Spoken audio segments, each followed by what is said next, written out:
When it comes to mind control in the MKUltra program, numerous methods and tactics were used to control the minds of the U.S. population. One other aspect of the MKUltra program that many have failed to cite is the usage of food as a weapon to control the minds of the population. What one could do with a gun, the powers that be have decided they could do far more by systematically depreciating the nutritional value of our food under what is called the Codex Alimentaris initiative.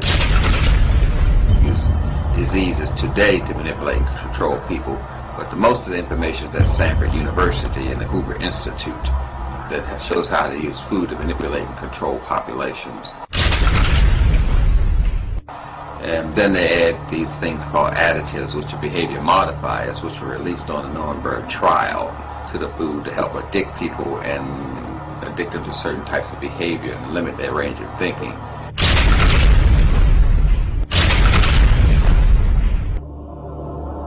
And that gets into the politics of the food industry and what it's designed to do.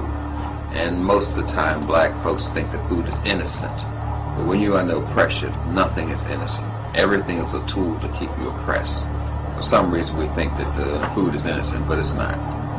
It's one of the weapons, the major weapons that's used to control people and cause all these diseases, hyperactivity, tooth decay, birth defects, fibroid tumors, prostate diseases. The main thrust of the disease industry is to create diseases through food. And then we look for all of these magic solutions from the same industry, the disease industry, to save us, which means we're going to get another disease, which they call side effects. So we end up going to the same person who killed us to save us. And has put out dozens of public documents where they're calling for an 80% world population reduction. In fact, at the Beijing Women's Conference, the World Conference, back in 1997, the head of the UN Food Program said, "We will use food as a weapon against the people." Let me assure you that absolutely nothing that I'm going to tell you is exaggerated, is interpolated, or is imagined. Everything I'm going to tell you is documented.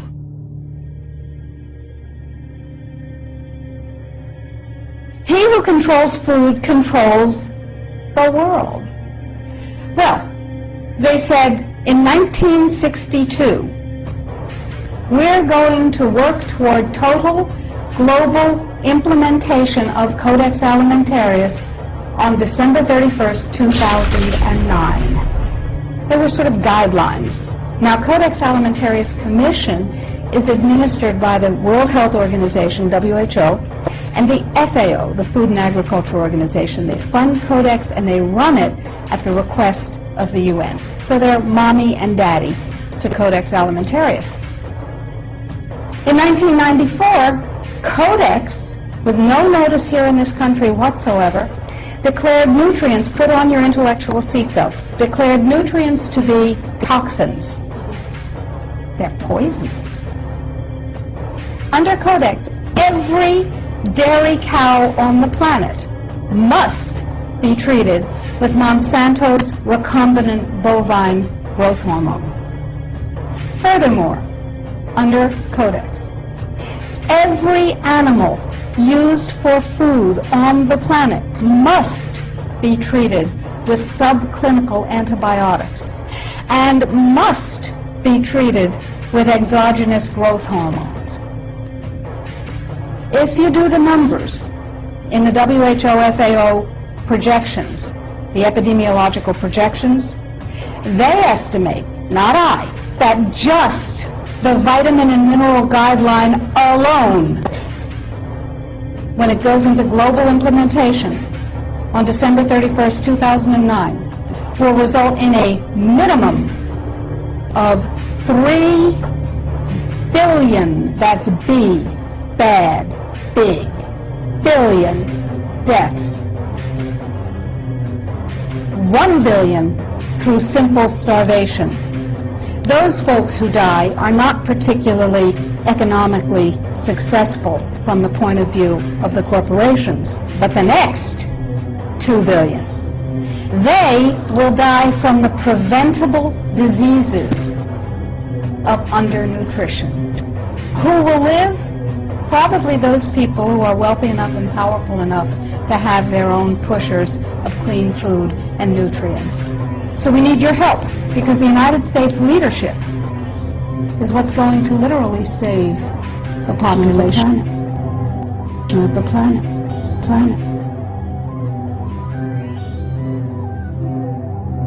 This is the first time in human history where we have two generations of people who've never had real food, who've never tasted real food. They've been socially conditioned by the food and beverage industry to the point that their taste buds have been hijacked.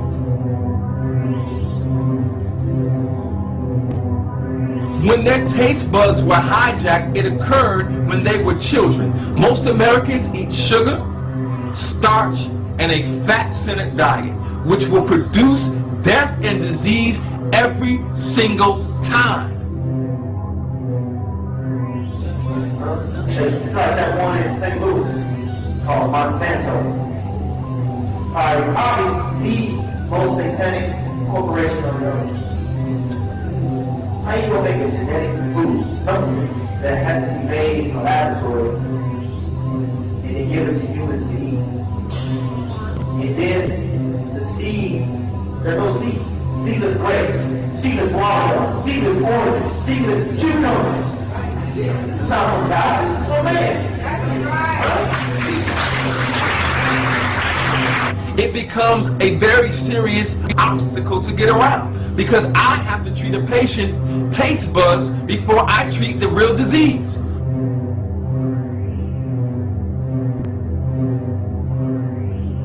See, a person who is overweight, you see all these children running around who are overweight and these adults who are overweight, those persons are starving to death.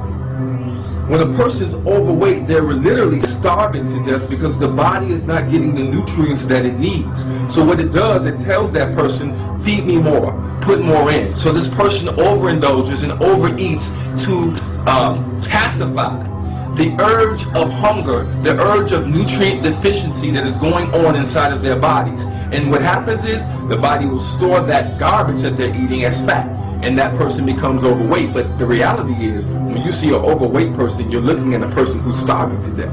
And most people don't understand that concept.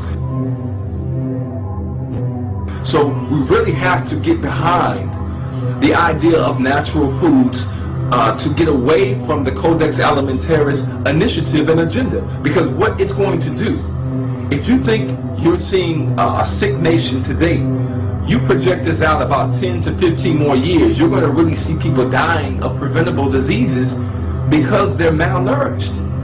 And not because there aren't grocery stores, not because there isn't a store to go buy things, but because what is in the food, what is inside of the food does not sustain life. And that's where really where we are now.